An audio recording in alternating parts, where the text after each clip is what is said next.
10 things you might not have known about Tupac. Number 10. Suge saved Tupac's life.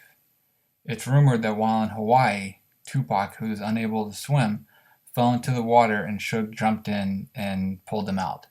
This led to Tupac recording the song Never Had a Friend Like Me. Number 9. Tupac recorded nearly nothing in the month of August 1996.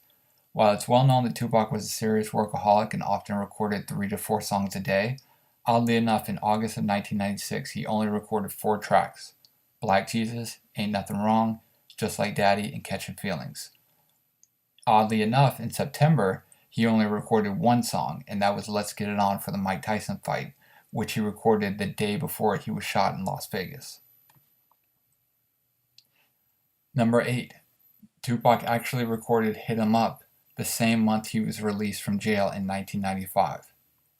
The version located on YouTube as Hit 'Em Up Part 2, also known as the Hit 'Em Up demo, was actually recorded October 31st, 1995, which was less than 2 weeks after he got released from prison.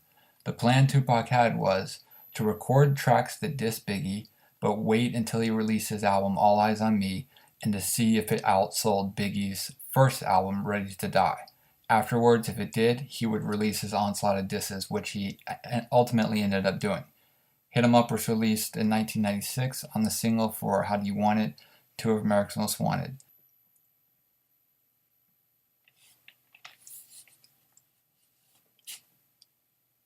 Number 7. Before his death, Tupac severed ties with many close friends, allies, and producers. It's well known that Tupac and Snoop had a falling out in the very last days of Tupac's life, but at the time that he passed, he had also severed ties with this group Thug Life, which include Macadocious, Mopreme, Big Psych, and Rated R, but he also severed ties with his producer Johnny J. He even watched as Suge and his MOB homeboys beat up Mopreme in New York.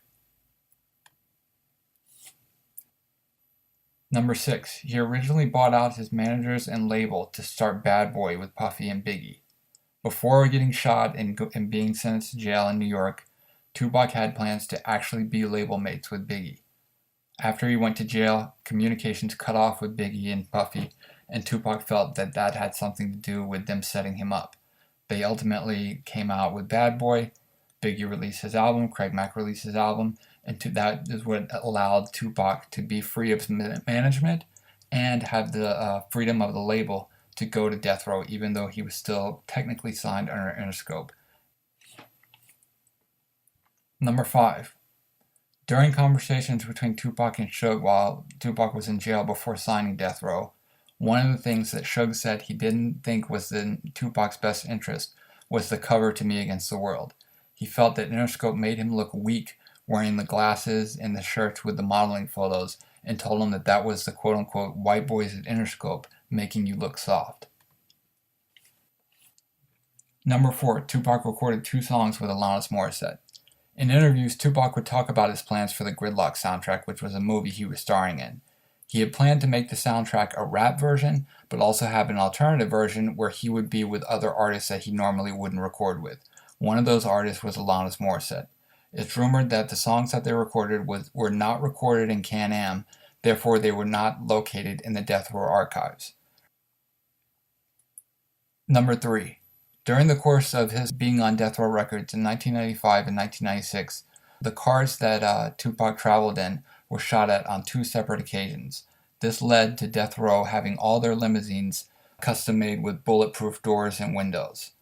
Oddly enough, though, in Vegas, they were not driving in bulletproof cars.